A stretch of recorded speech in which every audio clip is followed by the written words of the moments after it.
আপা আরো দেখছি একজন সম্মানিত মহিলা এমপি বলতেছেন হাসিনাকে শোয়াইয়া বসাইয়া ইলেকট্রিক চেয়ারে দিতে হবে, নয়তো আমরা যারা প্রোফাইল লাল করছিলাম আমাদের জীবন কালা করে দিবে। আপনি কোনোদিন সংসদে দেখছেন এরকম ইনফর্মাল কথাবার্তা বলতে? আমরা যে লাইভ করি, এটা ধরেন আজকে যদি 5ই আগস্টের আগে হইতো আমরা জীবনে এই ল্যাঙ্গুয়েজে কথা বলতাম না। আমি বলতেও পারি, কারণ আমি আসলে বেশিক্ষণ শুদ্ধ ভাষায় কথা বলতে পারি না, আমার দম বন্ধ হয়ে আসে। আমি পাবলিকের সাথে রিলেট করতে পারি না। আর আপনি হয়তো বলতেন না, আপনার বলেন যে ক্যারিয়ার বলেন বা আপনার বয়স সবকিছু বিবেচনা করেন, কিন্তু 5ই আগস্টের পরে কিন্তু আমরা এই ভাষায় কথা বলি, আড্ডায় বলি। তারপর ধরেন কোথাও যদি কোনো ফর্মাল কোনো আলোচনায় আমরা যাই বা যেখানে বড়রা থাকে সেখানে কিন্তু আমরা এই ভাষায় কথা বলি না। ধরেন মুখ দিয়ে যদি স্ল্যাং বেরো হয়ে যায় তারপর আমরা সরি বলে ফেলি ইনস্ট্যান্ট। এটা কিন্তু আমাদের প্র্যাকটিস। কিন্তু এই যে এখন যে সংসদে এরা যা বলে এবং এরা যা করে, এরপরেও আমাদের যে মাননীয় স্পিকার সাহেব, উনি নাকি মুক্তিযুদ্ধ করছেন মাগুর গিয়ার ভাষণ শুনে। এরকম ডাহা মিথ্যা কথা যে লোক বলতে পারে, সে বলতেছে 17 বছর পরে, ইনফ্যাক্ট মাইন্ড ইট আপা, 1991 সালের পরে এত ভালো সংসদ উনি আর পান নাই। 2001 থেকে 6 পর্যন্ত ওনারা যে সংসদ পাইছেন সেটা ওনার কাছে ভালো লাগে নাই, কারণ হচ্ছে সেখানে বিরোধী দল হিসেবে আওয়ামী লীগ ছিল এবং সরকারে বিএনপির সাথে জামাত ছিল।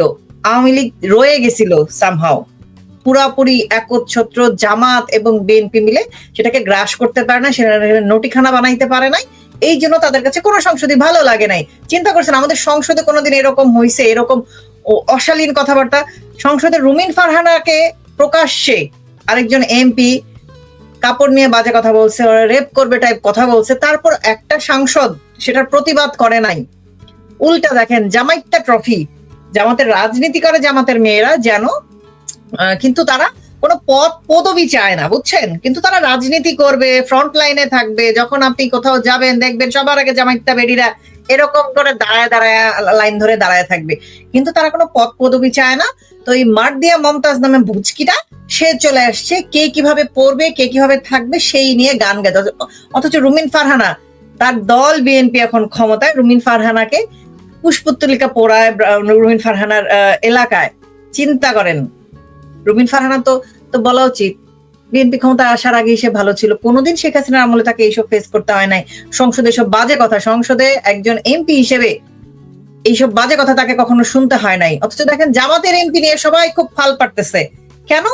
সে জামাতের, এবং এই জামাতের এই ভুচকিটা সে স্বীকার গেছে যে সে ছাত্র জীবন থেকে শিবির করে, এই জন্য ছাত্র জীবন এবং চাকরি জীবনে কোথাও তাকে কোনো দিন ঝামেলা ফেস করতে হয় নাই। বুঝতে পারছেন? এটা কিন্তু সে নিজের মুখে স্বীকার করছে কোন পডকাস্টে, যেন এই মুহূর্তে আমার হাতের কাছে লিঙ্কটাই, এত কিছু আসলে কালেকশনে রাখা সম্ভব না ছোট্ট একটা মোবাইল দিয়ে। এরা এখন আওয়ামী লীগের, ছাত্রলীগের লাখ লাখ ছাত্রের ছাত্রত্ব, স্টুডেন্টশিপ বাতিল করে দিছে, চাকরি চলে গেছে অসংখ্য মানুষ। এই যে 2 দিন আগে, গতকালই মনে হয় দেখলাম, ঢাবির 4 জন টিচারের চাকরি চলে গেছে, কারণ জুলাইয়ে তাদের অংশগ্রহণ ছিল না এই মর্মে। আমার কাছে মনে হয় কি আপা, সংসারের বড় ছেলের মতো সবকিছু সহ্য করে মানায় নিয়ে সুন্দর সুশীল আওয়ামী লীগ থাকার আর কোনো ঠেকা পড়ে নাই আমাদের। আমরা তো অনেক বছর থাকলাম আপা, 55 বছর একটা লম্বা সময়, অনেক লম্বা সময়। তার মধ্যে 21 বছর আমাদের, মনে করেন 75 থেকে 96, 21টা বছর আমরা কিছুই করতে পারি নাই, আমরা সরকারেই ছিলাম না। তারপরও সব সুশীলতা আওয়ামী লীগের কাছে আদায়, মানে চায় সবাই, সবার দাবি আওয়ামী লীগের কাছে।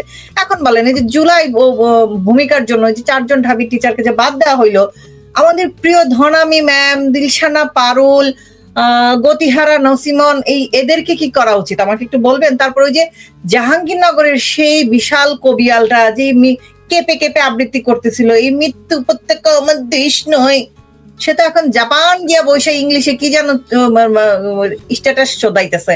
ইংরেজিতে যেহেতু লিখছে মনে হয় ঠিকই লিখছে, তাই না বলেন? সে তো এখন আর দেশে নাই, দেশ ছেড়ে চলে গেছে। তো এই স্বাধীন দেশ ছেড়ে সে চলে গেছে কি জন্য?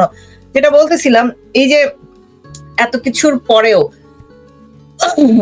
কিছুর পরেও সবাই যে আওয়ামী লীগের কাছে এক্সপেক্ট করে এবং আওয়ামী লীগের পেছনে যে হাত ধুয়ে পড়ে থাকে, কেন পড়ে থাকে বলেন আপা? আওয়ামী লীগকে তাদের এত ভয় কেন? এই যে দেখেন সংসদে বসে স্পিকার বলতেছে কি, এত ভালো সংসদ আমরা আগের পাই নাই। কিভাবে পাবে আপা বলেন? যে রাজাকার, ফাঁসির আসামি, কনভিক্টেড এটিএম আজহারের মতো, মানে ফাঁসির আসামি, বিনা বিচারে খালাস পেয়ে সংসদে এসে বসে আছে, সেটা তো তোমাদের কাছে ভালো লাগবেই। তুমি একটা মুক্তিযোদ্ধা, তোমার কাছে যদি এই জিনিস ভালো লাগে তাহলে আমাদের আসলে কিছু বলার নাই আপা। এবং সে তাদের এই গণতান্ত্রিক তারা তো গণতন্ত্র প্রতিষ্ঠা করেছে, যেহেতু বড় গণতন্ত্র ট্রাক জিয়া এখন বাংলাদেশে ফিরে আসে, সো গণতন্ত্র তারা প্রতিষ্ঠা করেছে। তো সে গণতান্ত্রিক সরকারের আমলে আর্মি, বিজিবি, পুলিশ নামাইছে তারা আরেকটা রাজনৈতিক দলের কর্মসূচি প্রতিহত করতে। খুবই সুন্দর গণতান্ত্রিক আচরণ, তাই না আপা? আমরা তো এরকম আচরণ মনে করেন আওয়ামী লীগের আমলে প্রচুর দেখছি। বিএনপি কে মাঠে নামতে দেয় না, আর্মি টার্মি নামায় আটকায় রাখতো না, কিন্তু তারপর আমরা দেখতাম দিনের পর দিন রিজবি, কেচিগেট রিজবি নাম হয়ে গেছিল, যার কেচিগেটের সামনে বসেই আছে 4-5 জন লোক নিয়ে। এমন কি বলবো কলিজাওয়ালা একটা দল আপা, কেচিগেট রিজবি 4-5টা লোক নিয়ে চোরের মতো মাথায় একটা চাদর দিয়ে, ইন্ডিয়ান একটা চাদর, ডেফিনেটলি ইন্ডিয়ান একটা চাদর মাথায় দিয়ে বসে থাকতো। আজকে তারা এখানে এখন ধোয়া তোলে, দিল্লি না ঢাকা, দিল্লি না ঢাকা। বুঝতে পারছেন? এই হয়েছে এদের চরিত্র। এদের আসলে কোনো মানে আপনি যেটা বললেন, এদের কোনো রাজনৈতিক এজেন্ডা নাই, আদর্শ নাই। এদের একমাত্র আদর্শ হচ্ছে আওয়ামী লীগ বিরোধিতা, বাংলাদেশের স্বাধীনতার বিরোধিতা।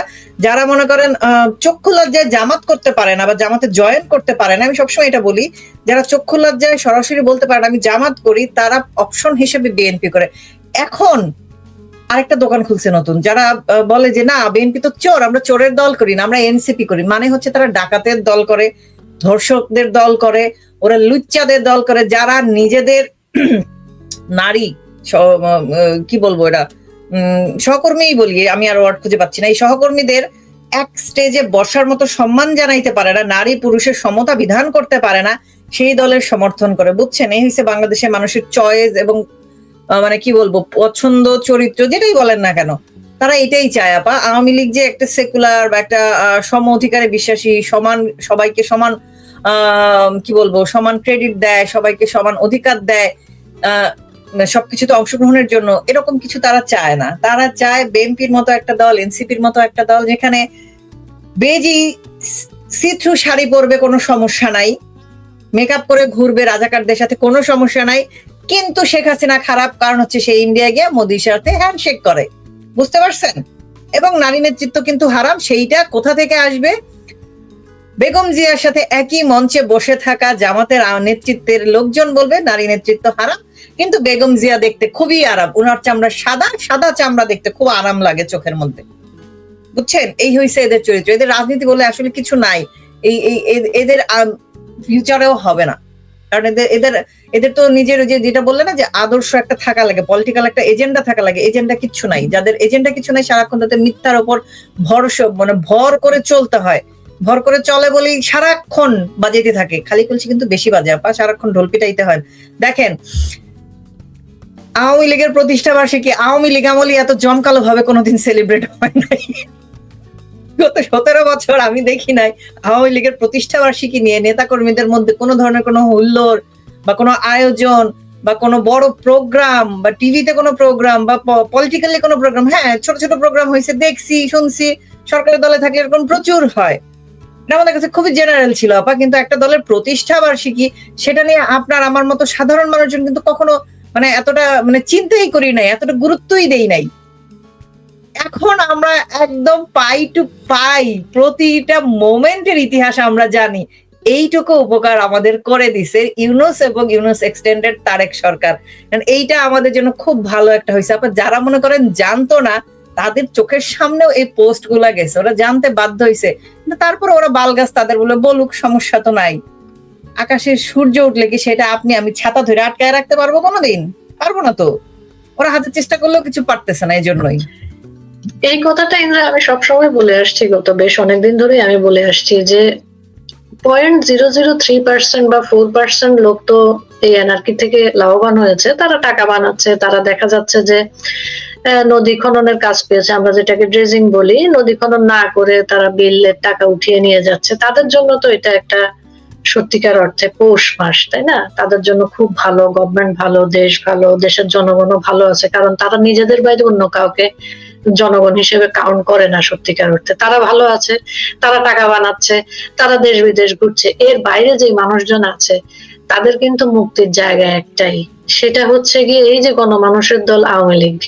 তো তারা দেখা যাচ্ছে যে এই যে দেখো যশোরের একটা জায়গায় মেয়রকে গ্রেফতার করতে এসেছিল, পুলিশ পরবর্তীতে বলছে যে আসামে পালিয়ে গিয়েছে, আওয়ামী লীগের মেয়র ছিলেন তিনি, তাকে গ্রেফতার করতে এসেছে। সেখানকার জনগণ, আওয়ামী লীগের নেতা কর্মীরা না, কিন্তু সেখানকার জনগণ তাকে ছিনিয়ে নিয়েছে পুলিশের কাছ থেকে। তো ওইটাই আমি বললাম যে মানুষ একটা যখন শখ খায় তখন সে সাময়িকভাবে স্তব্ধ থাকে, সে কিং কর্তব্য বিমূঢ় হয়ে যায়।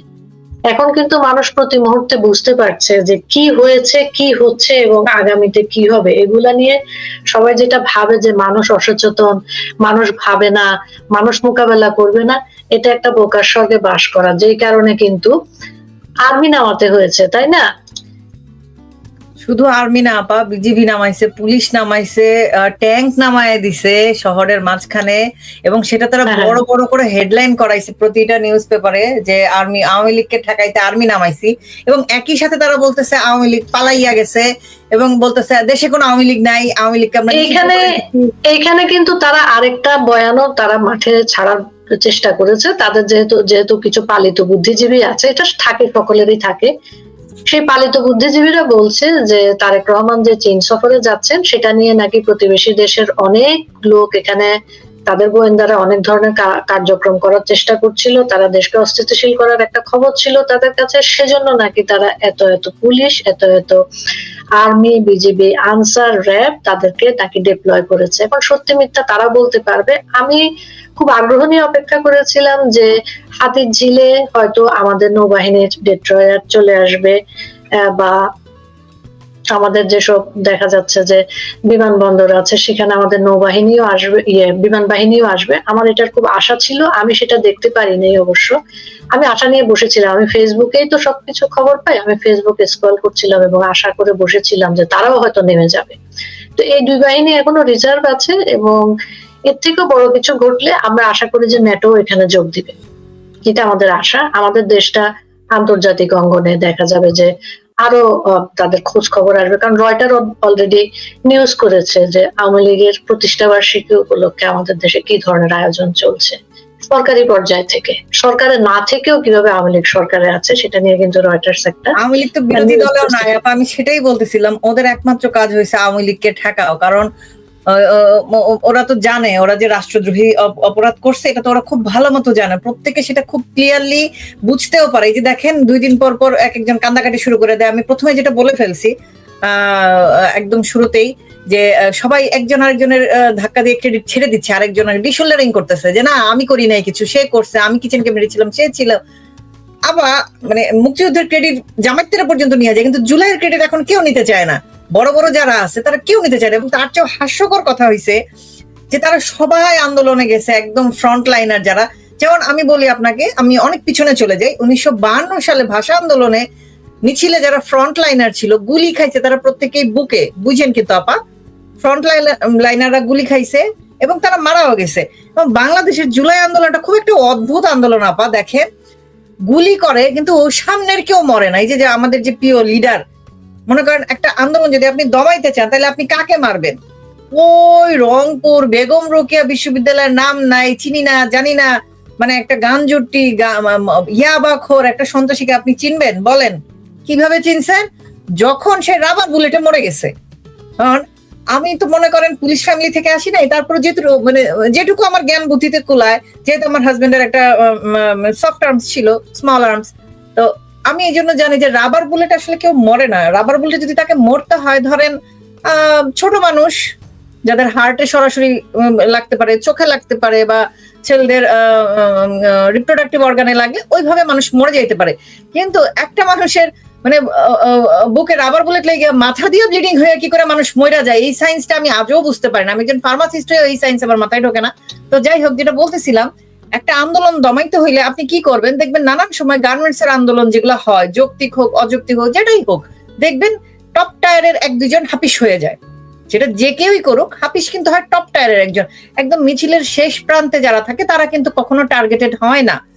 সেইখানে আমাদের এই প্রিয় গুলাই আন্দোলনে দেখলাম আমাদের রাতের অন্ধকারে হেলিকপ্টার দিয়ে গুলি করে ঘরের ভেতর থাকা বাচ্চা মরে গেল, মহিলা মরে গেল, শিশুর কিশোররা মরে গেল, এবং মিছিলে হাজার হাজার মানুষের মিছিলে টার্গেট হইল কি মাঝখানের একজন, আশেপাশে কারোর গায়ে একটা আঁচড়ও কাটলো না।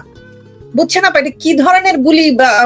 তুমি এখানে আরেকটা পয়েন্ট ভুল করে গেছো, সেটা হচ্ছে যারা যারা মাঝখান থেকে মারা গেছে তারা আবার ফারুকের কাছে চিঠি লিখে মারা গিয়েছে।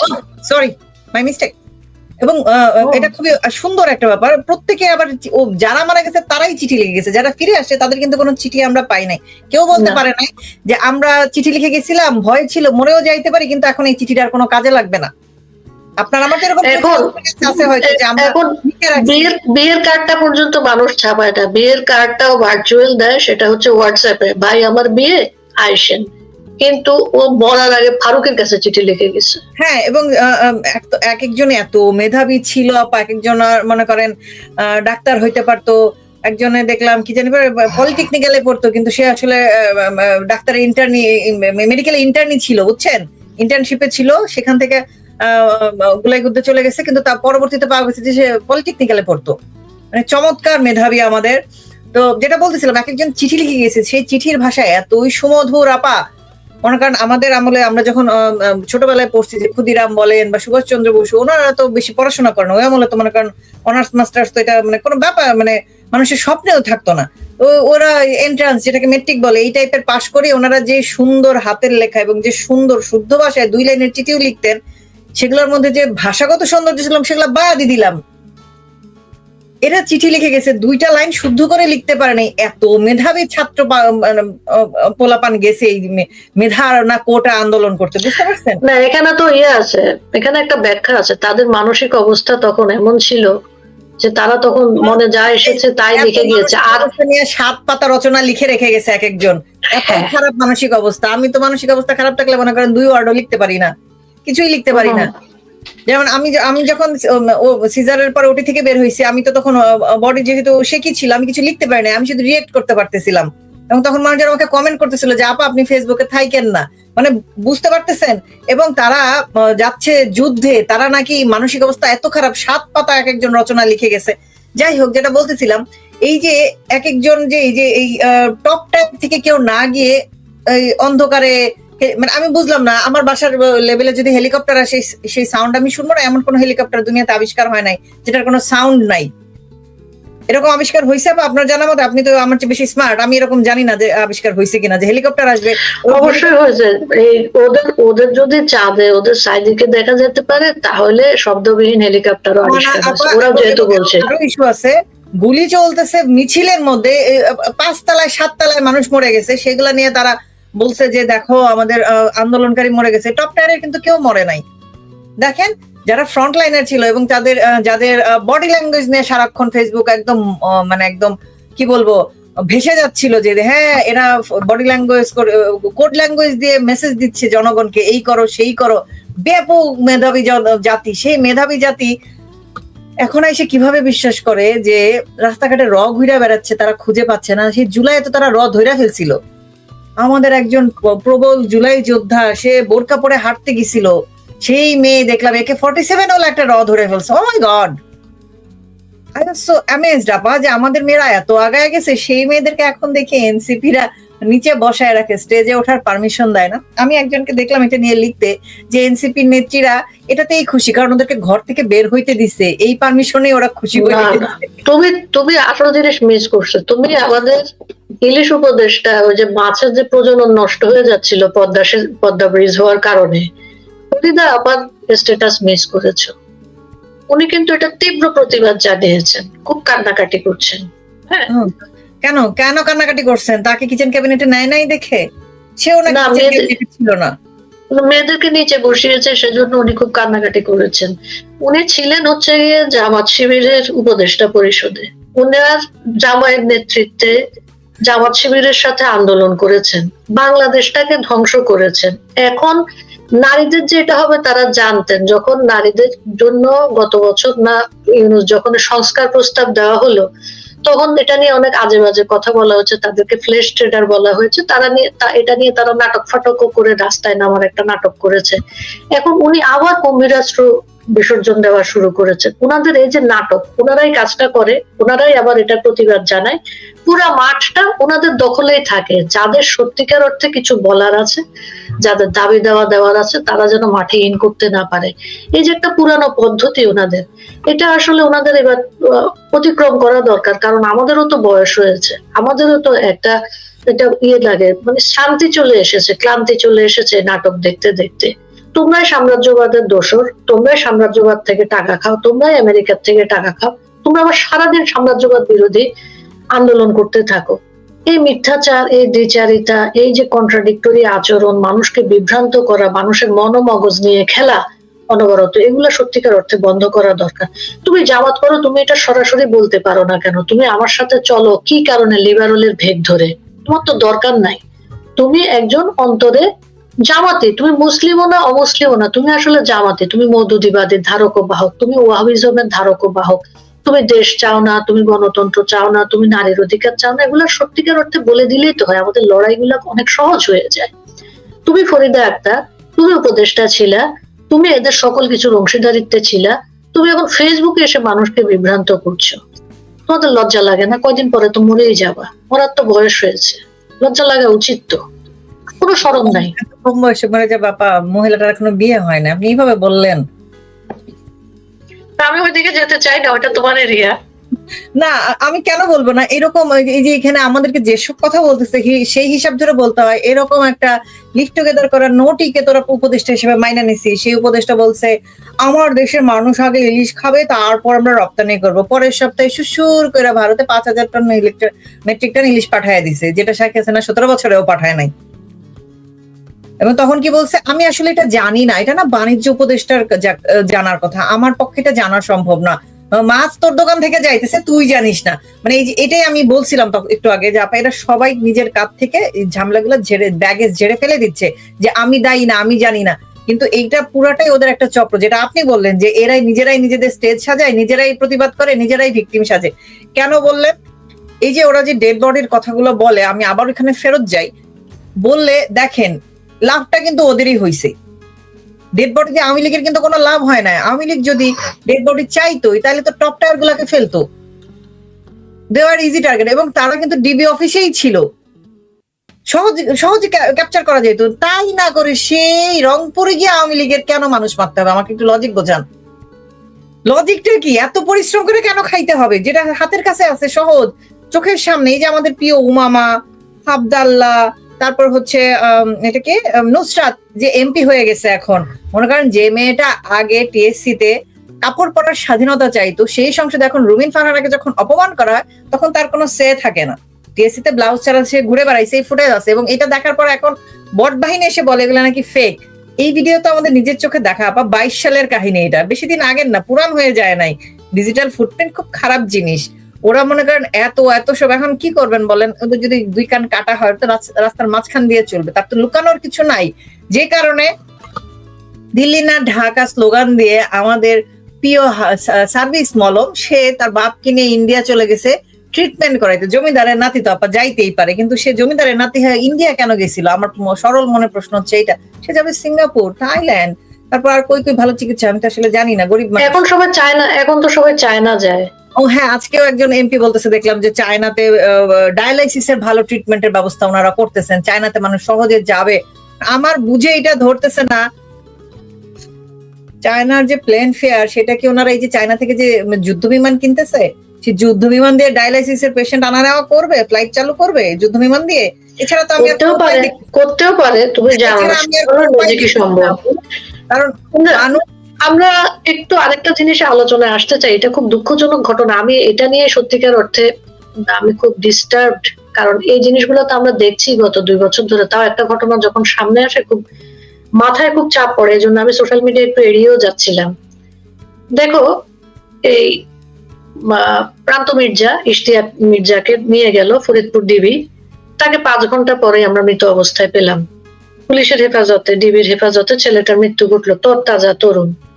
এখন দেখলাম একটু আগে একজন কমেন্ট করেছে সাতকানিয়াতে একটা ছেলেকে মেরে ফেলেছে। এই যে জিনিসগুলা, এই যে অনবরত হেফাজতে মৃত্যু, অনবরত তো হচ্ছেই।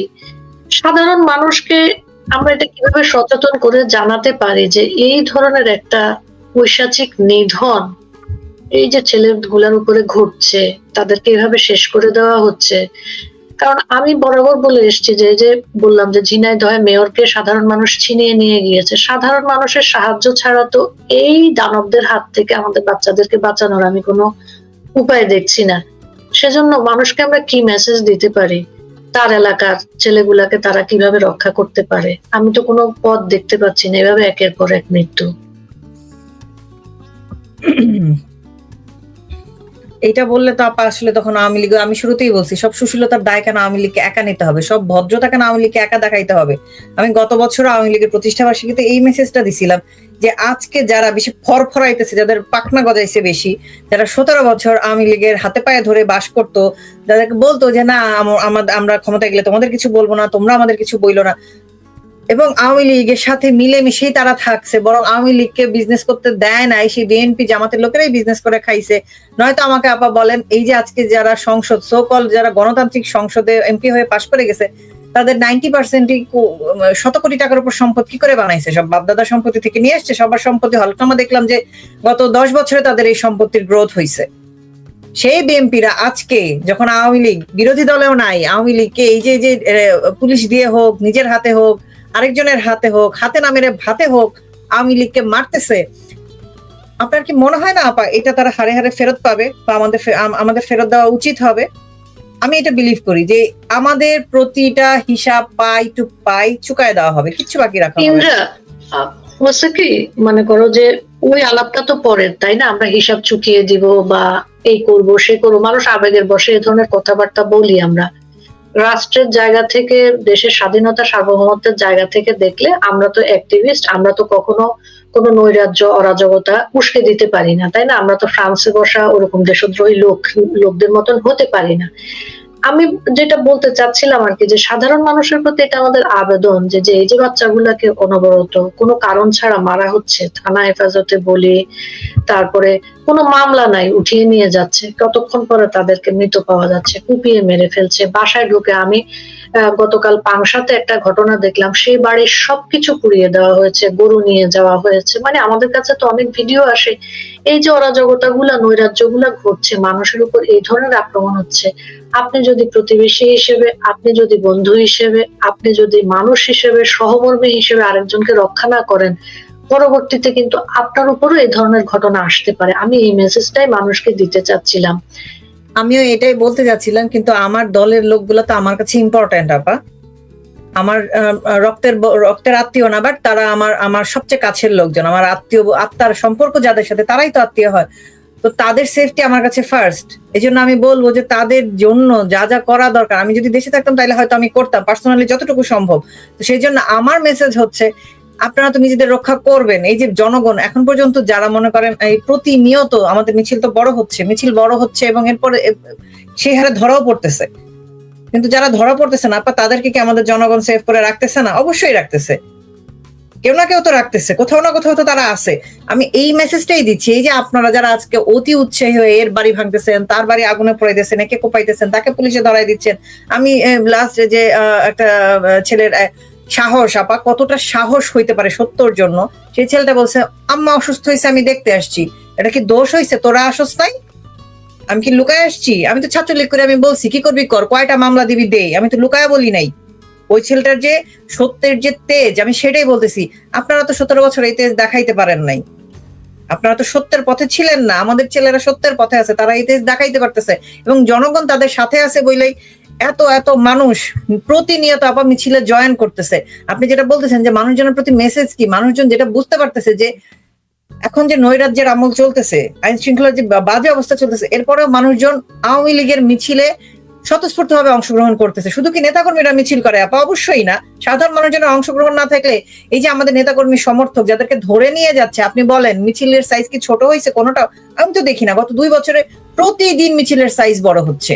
প্রথমে 4-5 জন ছিল, ভয়ে কেউ বের হইতো না, কারণ তখন প্রায় শুট অ্যাট সাইটের মতো অবস্থা। আওয়ামী লীগ দেখলেই ওরা তো ডেভিল হান্ট নাম দিয়ে আওয়ামী লীগ ধরছে, 6 মাস ডেভিল হান্ট নাম দিয়ে আওয়ামী লীগ ধরছে না। দেশে আইন শৃঙ্খলার হুংমাং সাং হয়ে গেছে, ঘরে প্রতিদিন 4টা-5টা করে ছোট বাচ্চা মরে যাচ্ছে, বড় মানুষ তো মার্ডার হচ্ছে, ছোট বাচ্চা রেপ হয়ে মার্ডার হইতেছে, অথচ তারা ধরতেছে শুধু আওয়ামী লীগ। তারপর আওয়ামী লীগ কমে না কেন? কারণ সাধারণ জনগণ আওয়ামী লীগের পাশে আছে। যারা অতি উৎসাহী হয়ে যে আওয়ামী লীগের লোকদের উপর অত্যাচার নির্যাতন করতেছে, এরা কেন ভুলে যাচ্ছে যে ওদেরও ঘর বাড়ি আছে, ওদেরও সংসার আছে? ওরা যদি নিজেও পালায়া যায়, ওরা পুরো গোষ্ঠী তো তুলে নিয়ে যাইতে পারবে না। এই যে আজকে জেল ছেলেটা, ওই যে আপনি যে বললেন বাড়ি ঘর আগুনে পোড়ায় দিছে, একদম তামা করে ফেলছে, ওই ছেলেটা যদি কিছু করে আমি কি আটকাইতে পারবো? আপনার আমার কি মুখ থাকবে? আমি তো ওই সাফারিং স্টের মধ্যে দিয়ে যাচ্ছি না, তাই না? তাইলে এই যে আমাদের যে প্রতিবেশী যারা আছে, যারা এগুলোতে মদত দেয়, তাদের উচিত হবে একটু ভেবে চিনতে পা ফেলা। গণেশ তো উল্টায় আপা, আওয়ামী লীগের গণেশ যদি 17 বছর পরে উল্টাইতে পারে, তোমাদের গণেশ উল্টাইতে তো বেশিক্ষণ লাগার কথা না, কারণ তোমাদেরকে তো বালদিও গুনতেছে না আপা, ওদেরকে তো কেউ সেটা বলছিলাম যে মানুষ